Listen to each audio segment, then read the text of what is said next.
தீபம் அகர்பத்தி ஒரு தெய்வீக அனுபவம்.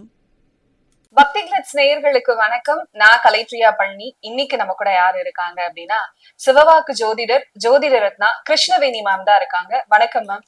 வணக்கம்மா. வணக்கம். எப்படி இருக்கீங்க? நல்லா இருக்கேங்கம்மா. எல்லா நேயர்கள் அனைவருக்குமே வாழ்த்துக்கள், நன்றி. கண்டிப்பா மேம்.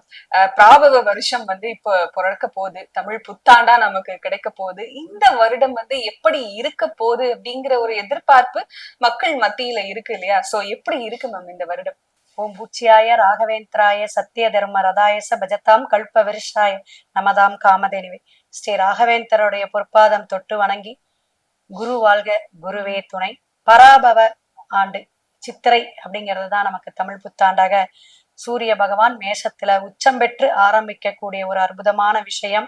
செவ்வாய்க்கிழமை அப்படிங்கும்போது கும்ப ராசியில பிறக்குதுங்க. அதுவே ஒரு சிறப்புங்க.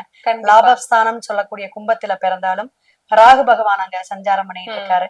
இந்த ஏகாதேசி திதியில, ஏகாதேசிங்கிறது பெருமாளுடைய ஆதிக்கம். அப்ப ரொம்ப அழகா சுக்கிரனோட இணைவுல சூரியன் உச்சம் பெற்று பிறக்கக்கூடிய இந்த ஆண்டு எல்லாத்துக்குமே ஆரோக்கியமும் ஐஸ்வர்யமும் நல்ல ஒரு தொழில் மேன்மையும் கொடுக்கணும். இந்த பஞ்சபூதத்துல எந்த பிரச்சனையும் இல்லாம இருக்கணும் அப்படிங்கிறத இறைவனுடைய அனுகிரகத்தோட ஆரம்பிப்போம். கண்டிப்பா மேம். கன்னிராசிக்காரர்களுக்கு இந்த பராபவ வருடம் என்ன மாதிரியான பலாபலன்களை கொடுக்கும் மேம்? கன்னிராசி அப்படிங்கும் போது நிறைய திட்டம் போட்டு தனக்குன்னு ஒரு ஸ்பெஷல் இடத்த புடிச்சுக்குவாங்க. புத்திசாலின்னு சொல்லலாம். ஏன்னா புதன் ஆட்சி உச்சம் பெறக்கூடிய அமைப்பு. புதனே வேற நீச்சமா இருந்தாலும் பாக்குறாருங்க. அவரு நீச்சம் பெற்று பார்க்கக்கூடிய இடம் தன்னோட பார்வையாக செவ்வாய் சனி பகவானுடைய இணைவுல குருவோட இடத்துல பாக்குறாரு. அப்ப குரு பாத்தீங்கன்னா இவருக்கு 10ஆம் இடத்துலதான் இருக்கு. அப்ப தொழில் சார்ந்த பிரச்சனைகள், தொழில் சார்ந்த விஷயங்கள் எல்லாம் கொஞ்சம் வீண் அலைச்சல்கள் இருக்குமே உடைய மத்தபடி இவங்களுக்கு பெரிய பாதிப்பு கன்னிக்கு இருக்கு. கண்டிப்பா. மாணவர்களுக்கு எப்படி மேம் இருக்கு கன்னிராசி? மாணவர்கள் நல்லா படிக்கக்கூடிய அமைப்புகள் உண்டு. இதுவரையிலும் படிச்சுக்கிட்டு இருக்கிறவங்களுக்கு நல்ல ஒரு இன்னும் கொஞ்சம் அதிகமாக டீச்சர் இவங்க மாதிரி பெரியவங்களுக்கு எல்லாம் மதிச்சாங்கன்னா அந்த முக்கியமான கொஸ்டின்ஸ் எல்லாம் சொல்லி கொடுப்பாங்க பாத்தீங்களா, அது மாதிரி சொல்லி கொடுத்துருவாங்க. இந்த இடத்துல இந்த மாதிரி இடம் எழுதி இப்படி எல்லாம் ஒரு கைட் பண்ணுவாங்கன்னு வச்சுங்களேன். அப்ப அவங்கள வாத்தியார் எல்லாம் கைக்குள்ள போட்டுக்கணும். கன்னிராசி போட்டுக்கிட்டாங்கன்னா நல்ல மார்க் வாங்கக்கூடிய அமைப்பு உண்டு. கண்டிப்பா. இப்ப கன்னிராசிக்காரர்களுக்கு இந்த காதல் வாழ்க்கை, திருமண வாழ்க்கை இதெல்லாம் எப்படி இருக்கு? திருமண வாழ்க்கை பரவாயில்லமாக ஒரு பொருத்தம் பார்த்துதான் எடுக்கணும். ஏன்னா இவங்களுக்கு 8ஆம் இடத்துல சூரியன் சுக்கிரன். நம்ம கிரக கோச்சார பதிதமா சொல்றோம். இந்த ஆண்டு இந்த செவ்வாய்க்கிழமை பிறக்கக்கூடிய இந்த தமிழ் புத்தாண்டுடைய நிலைப்பாடு வச்சுதான் நம்ம சொல்றோம்.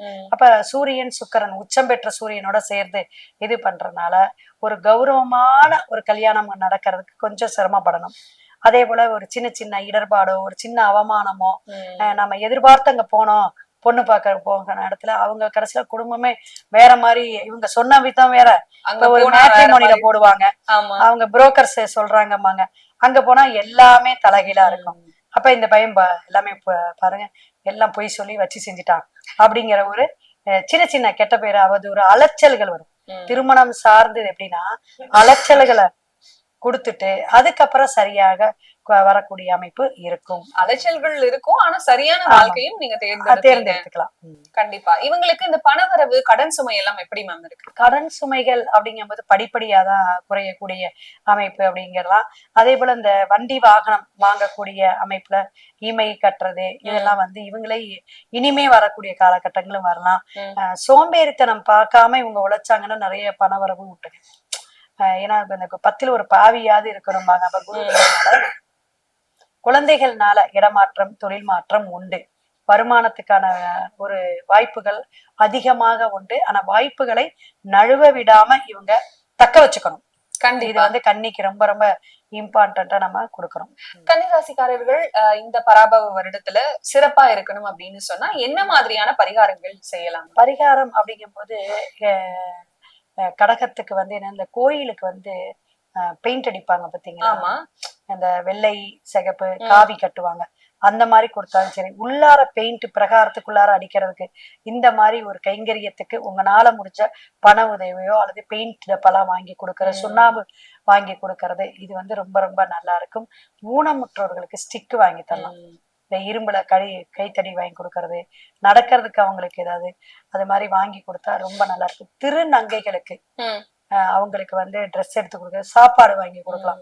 இது என்னைக்கு கொடுக்கலாம் அப்படின்னா புதன்கிழமை கொடுத்தா ரொம்ப நல்லா இருக்கும். புதன்கிழமை. ஆமா, நல்ல ஒரு அவங்களுக்கு ஏன்னா எதிர்பார்த்துட்டு இருக்கக்கூடிய காரியங்கள் எல்லாம் சித்தியாகக்கூடிய அமைப்பை தரும். கண்டிப்பா. கன்னிராசிக்காரர்களுக்கு இந்த பராபவ வருடத்துக்கு நீங்க எவ்வளவு பெர்சன்டேஜ் கொடுக்குறீங்க? 70% தரலாமா? ஏன்னா அந்த பார்வைங்கிறது கொஞ்சம் இருக்கிறதுனால 70% தரலாம்.